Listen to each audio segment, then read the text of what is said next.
Mobile masala వారి film Nagar కబుర్లలోకి వెళ్ళిపోదాం. మాట్లాడుకోవాల్సింది షారుఖ్ ఖాన్ గారి కాళ్లకు రానా గారు నమస్కారం చేయటం, కరణ్ ను ఆట పట్టించిన బాద్షా గురించి మాట్లాడుకునేటువంటి టైం ఇది. ఎస్, సినీ రంగంలో ఎంతో ప్రతిష్టాత్మకంగా భావించేటువంటి ఐఫా అవార్డ్స్ వేడుక త్వరలోనే ఘనంగా స్టార్ట్ కాబోతుంది.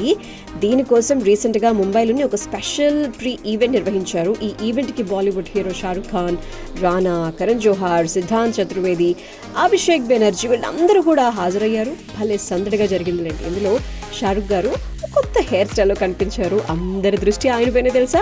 అండ్ ఈ ఈవెంట్ లో Bollywood director and producer Karan Johar గారు అలా అటెండ్ అయ్యారు. ఆయన చూసి షారుఖ్ గారు ఇలా ఆట పట్టించారు. టాక్ షోలు, ఫిల్మ్ షోలతో పాటు సినిమాలు కూడా ఎక్కువగా తీయండి, హోస్టింగ్ తో పాటు నటన కూడా ప్రయత్నించండి, కావాలంటే రిహార్సల్స్ చేయడానికి నా దగ్గరికి రండి అని అన్నారంట. దీంతో కరణ్ గారు నవ్వుతూ ఓకే అన్నారంట. కరణ్ గారు దర్శకత్వం వహించినటువంటి రాఖీ ఔర్ రాణికి ప్రేమ్ కహాని లాస్ట్ ఇయర్ రిలీజ్ అయి మంచి విజయాన్ని అందుకునే విషయం అయితే మనందరికీ తెలుసు కదా. ఇక ఇదే ప్రోగ్రామ్ లో షారుఖ్ ఖాన్ కాళ్లకు రానా గారు నమస్కారం చేయడం వైరల్ అయిపోయింది. షారుఖ్ కరణ్లు వేదికపై ఉండగా రానా స్టేజ్ పైకి వెళ్లడం, బాద్షాను హక్ చేసుకున్న తర్వాత ఆయన కాళ్ళకి నమస్కారం చేయడం, మేము పూర్తిగా దక్షిణాది వాళ్ళం, ఇలాగే కాళ్ళకి నమస్కారం చేస్తాం అని చెప్పారు. ప్రస్తుతం ఈ వీడియో అయితే గనుక తెగ వైరల్ అవుతుంది.